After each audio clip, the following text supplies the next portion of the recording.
Unit 2 atomic structure. अगला topic है bore का परमाणु मॉडल। तो बोर ने दो चीज़ों का सहारा लिया, एक तो क्वांटम सिद्धांत और दूसरा है परमाणु स्पेक्ट्रम, और इसके आधार पर इन्होंने अपना परमाणु मॉडल दिया। तो इसकी धारणाएं देखें तो बोर के अनुसार पहली बात है, परमाणु में इलेक्ट्रॉन नाभिक के चारों ओर वृत्ताकार कक्षाओं में गति करते हैं। तो कक्षाएं वृत्ताकार हैं। दूसरी बात, इन कक्षाओं की अपनी निश्चित ऊर्जा है, तो इन्हें नया नाम दिया गया ऊर्जा स्तर, एनर्जी लेवल। तीसरी बात, नाभिक की ओर से इन कक्षाओं को क्रमशः 1 2 3 4 या KLMNOPQ द्वारा प्रदर्शित करते हैं। चौथी, यहाँ इलेक्ट्रॉन के लिए कंडीशन है कि इलेक्ट्रॉन केवल उन्हीं कक्षाओं में गति करते हैं या गति कर सकते हैं जिनमें उनका कोणीय संवेग h/2 पाई का पूर्ण गुणक होता है। तो द्रव्यमान इंटू वेग mv, इसको वेग संवेग कहते हैं। और अगर कोई कण वृत्ताकार पथ पर गति करेगा तो उस वृत्त की त्रिज्या जो है r, इसका इसमें गुणा कर दें संवेग में mvr, तो ये हो जाएगा कोणीय संवेग। तो mvr = nh/2 पाई। यहाँ n कक्षा की संख्या है। पांचवा पॉइंट है, सामान्यतः इलेक्ट्रॉन अपनी कक्षाओं में ही गति करते हैं। ऊर्जा शोषित करके इलेक्ट्रॉन उच्च कक्षाओं में चले जाते हैं, और जब ये एनर्जी रिलीज करते हैं, ऊर्जा उत्सर्जित करते हैं, तो अपनी मूल अवस्था मीन्स जिस कक्षा से ये गए थे उसी में वापस आ जाते हैं। तो ये 5 धारणाएं हैं बोर के परमाणु मॉडल की। इसमें कक्षा की धारणा को क्लियर किया है। बोर के मॉडल के दोष। बोर के मॉडल द्वारा बहु इलेक्ट्रॉन परमाणु या आयनों के स्पेक्ट्रम की व्याख्या नहीं की जा सकती। दूसरी बात, इसके द्वारा जीवन प्रभाव की व्याख्या भी नहीं की जा सकती। जीवन प्रभाव इसी में आगे टॉपिक देखेंगे। और बहु इलेक्ट्रॉन मीन्स एक से ज़्यादा इलेक्ट्रॉन, हाइड्रोजन है या इस तरह के आयन हैं जिनमें एक इलेक्ट्रॉन है, उनकी व्याख्या, उनके स्पेक्ट्रम की व्याख्या हो सकती है, उससे ज़्यादा की नहीं। कोष और उपकोषों की धारणा। बोर के अनुसार किसी कोष के सभी इलेक्ट्रॉन की ऊर्जा समान होती है। किसी कोष या कक्षा में, इसको हम नया नाम पहले दिया है, इसको ऊर्जा स्तर। जब ऊर्जा स्तर है तो उसके अंदर सभी इलेक्ट्रॉन की ऊर्जाएं समान होंगी। बहु इलेक्ट्रॉन परमाणुओं में चूंकि इलेक्ट्रॉन एक दूसरे को प्रभावित करते हैं, जिससे कोष जो है उपकोष मीन्स ऊर्जा स्तर उप ऊर्जा स्तर में विभक्त हो जाते हैं। किसी कोष में कितने उपकोष होंगे? जितनी कोष की संख्या है।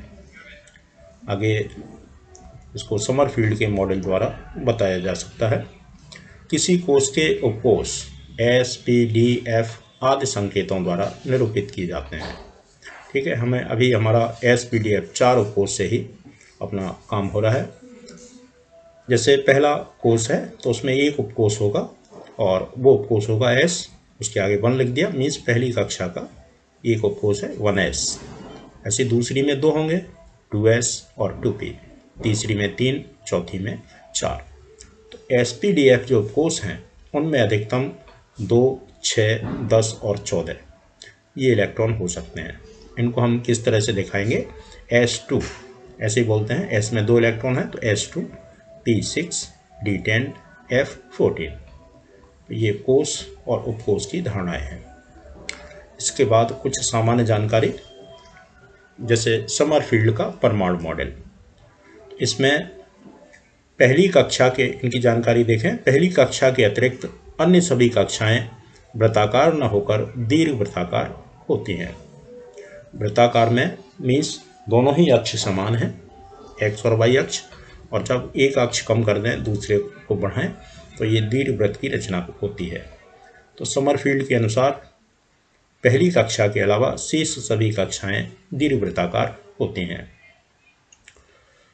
दूसरी बात, कक्षाएं अंतर्वेदी होती हैं, एक दूसरे को काटेंगी कक्षाएं। बोर के मॉडल में कक्षाएं चूंकि वृत्ताकार हैं तो एक दूसरे को नहीं काटते थे।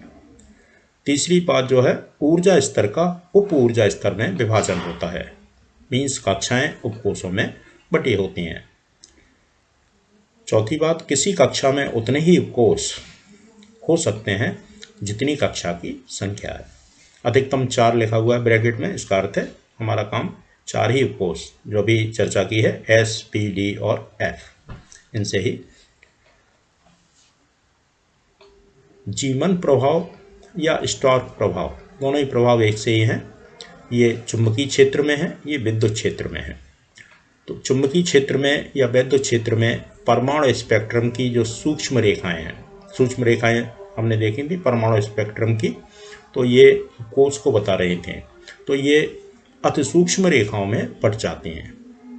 इसका अर्थ है कि कोष का कक्षकों में विभाजन होता है। तो इस घटना को, ये जो सूक्ष्म रेखाएं अति सूक्ष्म रेखाओं में बट गई, इसको जीमन प्रभाव कहते हैं। इसी घटना को जब विद्युत क्षेत्र में हम देखते हैं तब भी यही होता है कि सूक्ष्म रेखाएं अति सूक्ष्म रेखाओं में बट जाती हैं, तो तब इसे स्टार्क प्रभाव कहते हैं। मीन्स कक्षाएं उपकोष में बट गई समरफील्ड के मॉडल में, और यहाँ जीमन प्रभाव या स्टार्क प्रभाव में उपकोष का कक्षकों में विभाजन होता है।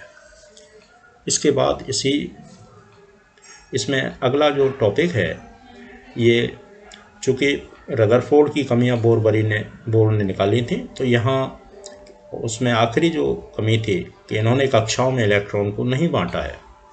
तो इन्होंने बोर और बरी, इनके प्रयास हैं परमाणु कोशों में इलेक्ट्रॉनों का वितरण, कक्षाओं में इलेक्ट्रॉन का बांटना।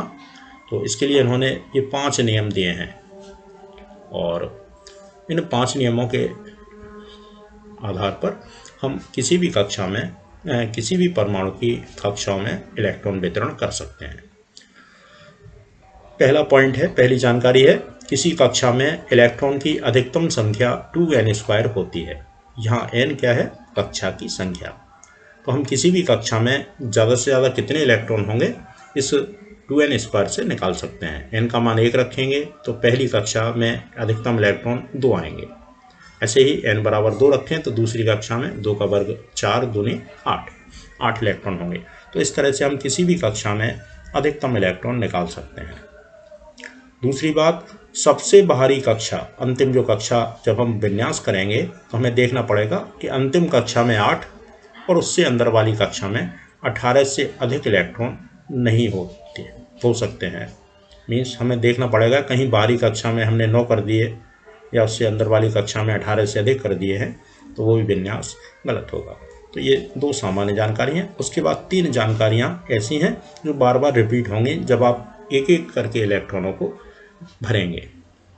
तीसरी बात है, जब किसी कक्षा में, जैसे बाहरी कक्षा में 8 हो गए तो अब हम क्या करें, तो जब किसी कक्षा में 8 इलेक्ट्रॉन हो जाते हैं तो आगे की कक्षा में 2 इलेक्ट्रॉन तक जाते हैं। 8 के बाद 9वां इलेक्ट्रॉन अगली कक्षा में, 10वां अगली में, तो इस तरह से 2 इलेक्ट्रॉन अगली कक्षा में जाते हैं।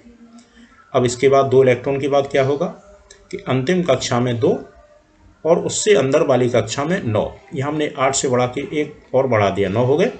इससे अधिक इलेक्ट्रॉन तब तक नहीं भरेंगे हम जब तक कि उससे भी अंदर वाली जो कक्षा है वो हमारे इस नियम से न भर जाए, 2n² नियम से न भर जाए। ठीक। और इसके बाद अब जब 2n² से भर गई कक्षा, बाहरी कक्षा में 2 और उससे अंदर वाली कक्षा में 9, से ज़्यादा नहीं होंगे जब तक कि उससे अंदर वाली कक्षा 2n² से न भर जाए। जब ये भर गई 2n² से, अब बाहरी कक्षा में 2 ही रहेंगे और उससे अंदर वाली कक्षा जिसमें 9 थे उसमें बढ़ के 18 हो जाएंगे। जब इसमें 18 हो जाएंगे तो फिर वही है कि बाहरी कक्षा में 8 करेंगे, फिर 8 जब हो जाएंगे तो उससे अगली में 2 जाएंगे। फिर ये मीन्स ये तीनों नियम बार बार रिपीट होते हैं। तो इसके लिए हमने कुछ तत्व लिए हैं। एक तो इससे आप उनके नाम और संकेत देखेंगे, और यहाँ 30 तक के हमने दे दिए हैं। आप एक एक इलेक्ट्रॉन को भरेंगे और उससे ये बोर-बरी के जो नियम हैं उनको बारे में भी आपको कुछ अच्छी बढ़िया कॉन्फिडेंस आएगा आपको। तो ये बार बार देखें इनको और एक एक इलेक्ट्रॉन भरेंगे। हाइड्रोजन 1, इसका विन्यास पहली कक्षा में 1, हीलियम 2 आ गए, 3 है इसका, तो अब इसमें तो 2 से ज़्यादा नहीं होंगे तो 1 इलेक्ट्रॉन अगले में, फिर 1 यहाँ बढ़ा, तो इस तरह से बढ़ाते हुए 8 हो गए। उसके बाद जैसे ही 8 हुए अगली कक्षा में 1,